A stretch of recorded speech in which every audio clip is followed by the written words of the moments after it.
بسم اللہ الرحمن الرحیم۔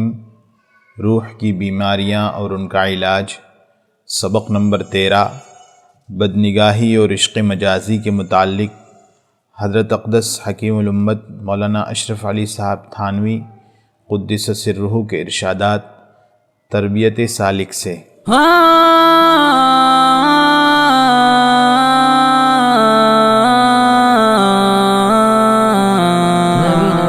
بدنگاہی کا علاج۔ تحقیق: یہ بے شک مرض ہے اور اس کا علاج مجاہدہ ہے، یعنی زبردستی نفس کی مخالفت کرنا اور غلطی ہو جانے پر کوئی جرمانہ اس پر مقرر کرنا۔ مثلاً ایک نظر پر 20 نفلیں، اس سے انشاءاللہ تعالی پوری اصلاح ہو جاوے گی۔ عشق کا علاج۔ حال: سن عیسوی 1901 میں مجھ کو شملہ جانے کا اتفاق ہوا۔ اسی روز شام کے وقت سفر میں راستے میں ایک نہایت حسین عورت گھوڑے پر سوار سیر کو نکلی، جس کو دیکھ کر میں اور میرا دل قابو میں نہیں رہا۔ اپنی عمر میں ایسا حسن نہیں دیکھا۔ 6 ماہ سے ہر وقت اس عورت کا خیال ستاتا ہے۔ سینے میں سخت تکلیف، دل میں درد اور گرمی معلوم ہوتی ہے۔ حضرت میرا علاج فرما دیں کہ میرے سینے میں سے اس کا خیال چلا جاوے اور عشق و محبت حضور سرور عالم محمد الرسول اللہ صلی اللہ علیہ وسلم کا نصیب ہو۔ تحقیق: السلام علیکم ایک وقت خلوت کا مقرر کر کے لا الہ الا اللہ 500 بار اس طرح سے کہ لا الہ کے ساتھ تصور کیا جائے کہ اس کے تعلق کو دل سے نکال دیا، اور الا اللہ کے ساتھ یہ تصور کہ خدا اور رسول صلی اللہ علیہ وسلم کی محبت کو دل میں داخل کیا شروع کیجیے، اور اس کے بعد اپنے مرنے کا مراقبہ کہ دنیا سے رخصت ہو کر خدا کے روبرو جانا ہے۔ اگر وہ اس کا سوال کریں گے تو کیا جواب دوں گا اور کیا منہ دکھاؤں گا، اور اس کے مرنے کے تصور کہ مر کر گل سڑ کر کیڑے پڑ جائیں گے، صورت بگڑ جاوے گی کہ دیکھنے والے کو بھی نفرت ہوگی، اور فرصت کے وقت میں استغفار کی کثرت۔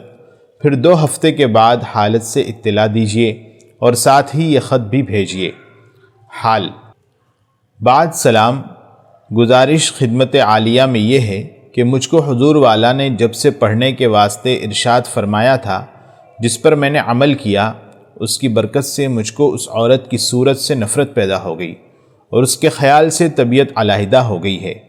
تحقیق: الحمدللہ الف الف مرہ، ہزار شکر خدائے پاک کا۔ بار بار توبہ کا ٹوٹ جانا۔ حال: نفس غالب ہے، گناہ کبیرہ بھی ہو جاتا ہے، بعد میں بہت شرمندگی ہوتی ہے۔ بار بار توبہ کرتا ہوں اور پختہ ارادہ کرتا ہوں کہ آئندہ اب یہ گناہ نہیں کروں گا، مگر توبہ ٹوٹ جاتی ہے۔ گزشتہ ارادہ یاد نہیں رہتا، تدبیر بیان فرما دیں کہ گناہ کی رغبت سے چھٹکارا ہو۔ تحقیق: کوئی بھاری جرمانہ نفس پر مقرر کریں، انشاءاللہ تعالی نفع ہوگا۔ میرے نزدیک جب گناہ ہو جاوے تو 40 یا 50 نفلیں اس کے علاج کے لیے پڑھی جاویں اور پھر اطلاع دیں۔ اجنبیہ کے عشق کا علاج۔ سوال: میں کسی عورت پر عاشق بھی ہوں اور اس کی محبت سے بے حد پریشان ہوں، دین اور دنیا دونوں تباہ ہو رہے ہیں، براہ کرم علاج سے مطلع فرما دیں۔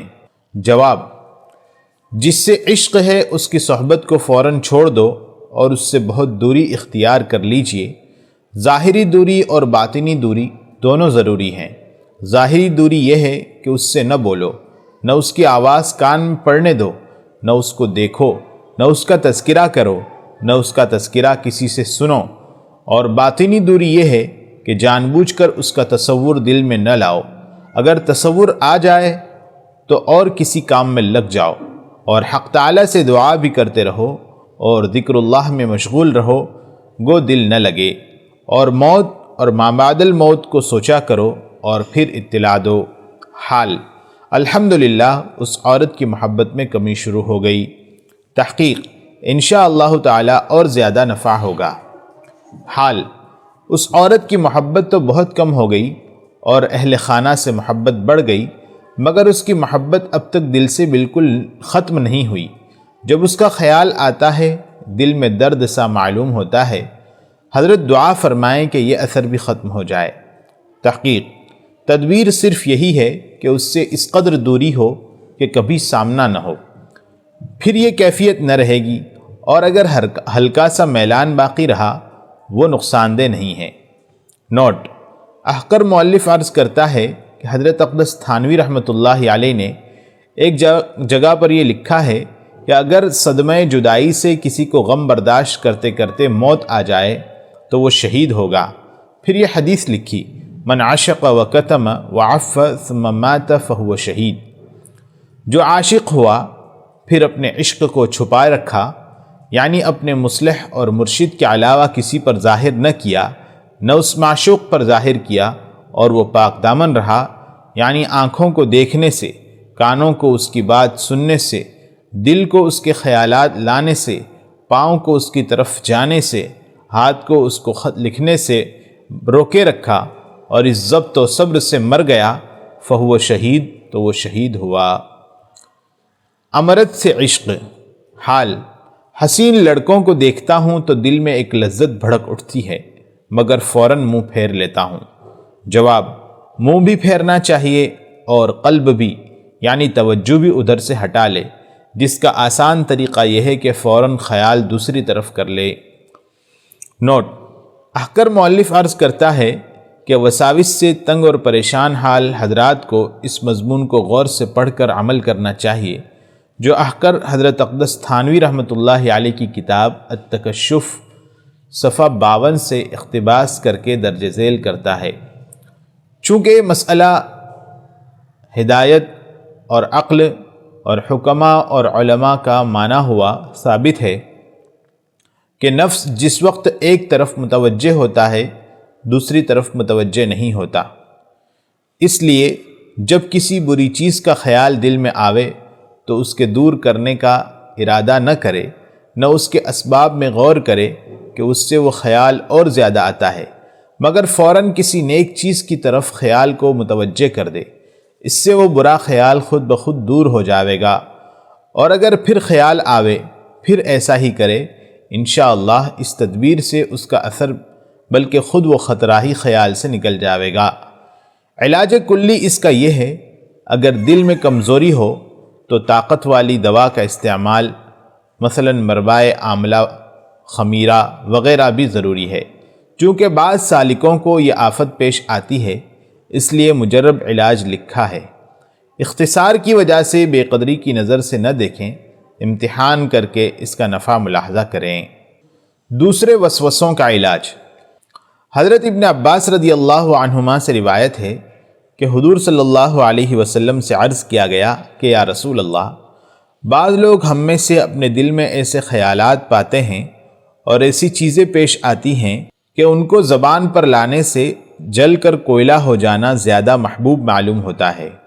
آپ نے خوش ہو کر فرمایا کہ اللہ اکبر، اللہ کا شکر ہے جس نے شیطان کے فریب اور کوشش کو وسوسے ہی تک رکھا، آگے نہیں بڑھنے دیا۔ فائدہ: اس حدیث میں جو علاج وسوسے کا مذکور ہے، محققین اسی کے موافق تعلیم دیتے ہیں۔ حاصل اس کا یہ ہے کہ وسوسے پر غمگین نہ ہو، بلکہ خوش ہو کہ جو بلائیں وسوسے سے بڑی ہیں ان سے حق تعالیٰ نے بچا لیا، اور اس خوش ہونے سے ایک نفع یہ بھی ہے کہ شیطان مومن کی خوشی سے ناخوش ہوتا ہے، پس جب وہ دیکھے گا یہ وساوس سے خوش ہوتا ہے، جیسا کہ الفاظ حدیث میں تعلیم ہے، اللہ اکبر الحمدللہ الذی رد امرہ الی الوسوسۃ، تو شیطان وسوسہ ڈالنا چھوڑ دے گا، اور ان بڑی بلاؤں سے بچنے میں بعض اوقات خود اس وسوسے کو بھی دخل ہوتا ہے، کیونکہ جب نفس اس طرف متوجہ ہوا تو بعض اوقات بڑے بڑے ظاہری یا باطنی گناہ میں مشغول ہونے کی مہلت نہیں پاتا اور بچا رہتا ہے۔ اسی واسطے فرمایا ہے این بلا دفع بلا ہائے بزرگ، نیز جب سرور شکر میں مشغول ہو گیا تو توجہ الی الوسوسہ قصداً ختم ہو گئی۔ ایک حدیث میں استعاذے کا حکم بھی ہے۔ مضمون حدیث یہ ہے کہ بعض کے پاس شیطان آتا ہے اور کہتا ہے کہ فلاں کو کس نے پیدا کیا، حتیٰ کہ آخر میں یہ کہتا ہے کہ تمہارے رب کو کس نے پیدا کیا۔ اس وقت فوراً اللہ کی پناہ مانگے اور سوچنے سے باز رہے۔ حاصل اس علاج کا یہ ہے کہ ذکر اللہ میں مشغول ہو جاوے اور خدا سے پناہ مانگے، پس توجہ خدا کی طرف جب ہو جاوے گی، نفس وسوسے کی طرف متوجہ نہ رہے گا، کیونکہ ایک وقت میں نفس دو چیزوں کی طرف متوجہ نہیں رہ سکتا۔ اختر عرض کرتا ہے کہ جامع صغیر میں روایت ہے کہ جب شیطان دل میں وسوسہ ڈالے کہ خدا کو کس نے پیدا کیا ہے، تو تم کہو آمنت باللہ ورسلہ، ایمان لایا میں اللہ پر اور اس کے رسول پر، پس اس کے پڑھنے سے وہ وسوسہ چلا جائے گا۔